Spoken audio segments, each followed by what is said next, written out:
नहीं है।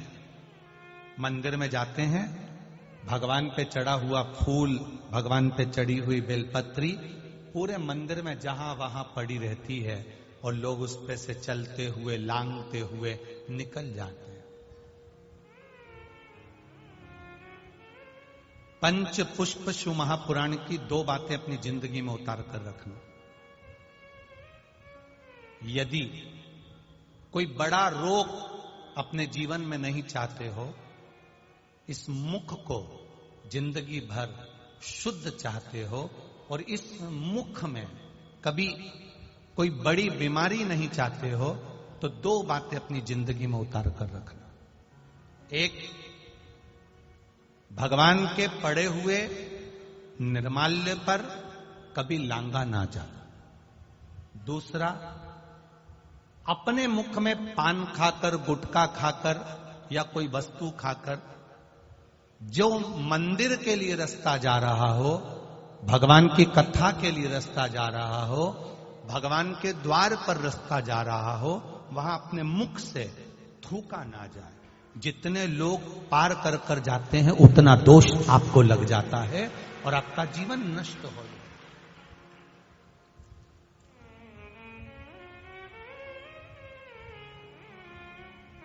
बीच पथ पर, जिस मार्ग से भगवान शंकर का शिवालय जा रहे हो, जिस मार्ग से भगवान के मंदिर जा रहे हो, जिस मार्ग से अगर कोई नारी, कोई पुरुष, कोई बच्चा, कोई बूढ़ा, कोई व्यक्ति एक लोटा जल लेकर भी अगर भगवान के मंदिर जा रहा है, उस मार्ग पर, बीच मार्ग पर अगर कोई थूकता है और उस थूक को जितनी बार लोग लांग कर मंदिर के द्वार तक जाते हैं, उतना उतना रोग इस शरीर के अंदर बढ़ता चले जाता है। इसलिए हमारे यहाँ पहले के समय में, आज के लोगों को तो स्मरण है कि नहीं है, पहले तो थूकने के लिए भी एक पीकदान होता था जिसमें थूका जाता था। आज के जमाने में तो आदमी पूरी पृथ्वी को पीकदान बनाकर रखा है, जहां मर्जी पड़ती है वहां थूक देता है।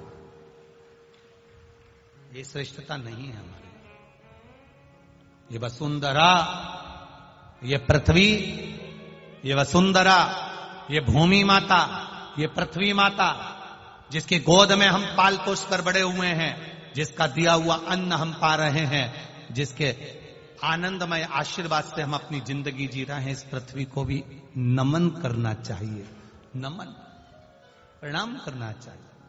हम हमेशा कहते आए हैं, आज फिर कहते हैं, जिसकी बंजर भूमि पड़ी हो, जिसमें अनाज भी नहीं होता हो, बहुत मेहनत कर ली है, उस भूमि में कुछ नहीं होता, लोगों ने कह दिया इस भूमि में कुछ नहीं होता, ये जमीन बेकार है, ये जमीन बेकार है, ये जमीन बेकार है। आपसे निवेदन करना चाहेंगे, किसी मंदिर का निर्माल्य जो शिव जी पर चढ़ा हो, इकट्ठा हो गया हो, उस मंदिर के निर्माल्य को एकाग्रित कर लो, डलिया में भर लो और पूरे भूमि पर उस निर्माल्य का खाद बनाकर, उस पूरी जमीन पर आप उस निर्माल्य के खाद को थोड़ी थोड़ी दूर पर इतना इतना खड्डा खोद कर बाबा के उस निर्माल्य को डालना प्रारंभ करिए। क्यों? क्योंकि उससे भूमि की उपज देवाधिदेव महादेव की कृपा से अपने आप बढ़ना प्रारंभ हो जाएगी। उसको रखो, डालो, सभी जगह पर नहीं, कुछ स्थान चिन्हित कर लो कि हाँ, ये बमोल का पेड़ है, इसके नीचे मैंने रख दिया, ये पीपल का पेड़ है, इसके नीचे मैंने रख दिया। उस निर्माल्य का एक बाबा से निवेदन कर कर, बाबा बस आपको लेकर जा रहा हूं, ये समझो कि आप मेरी भूमि को उपजाऊ आप बना सकते हो, मेरे जीवन को धन्य आप बना सकते हो। उससे दो फायदे होंगे। क्या?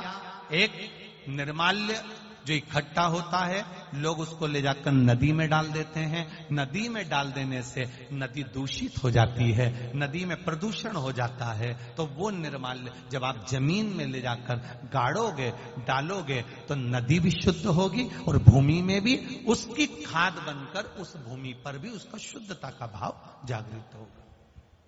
अब करो उससे, आप कहो,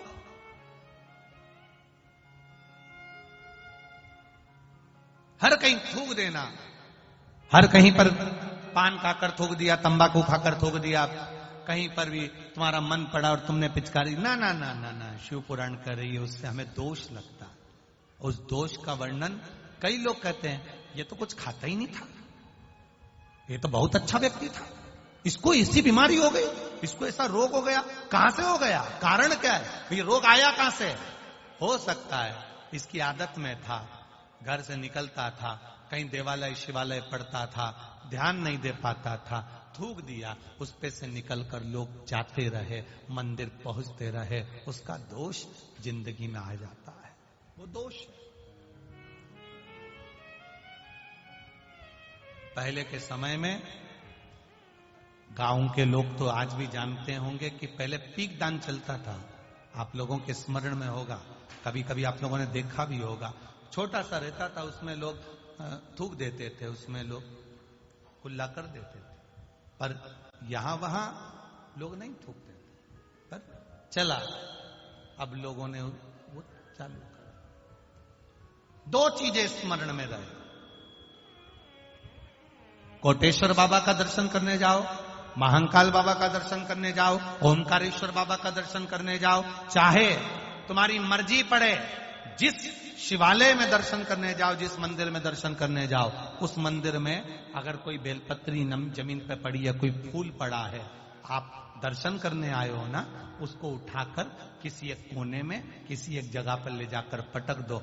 कहीं थोड़ा सा भी अगर पुष्प और निर्माल्य रास्ते में पड़ा है, उसको कोई लांगेगा, उसका दोष हमको लगेगा, इसलिए उसको उठाकर कहीं एक और रख दिया जाए, रख दो।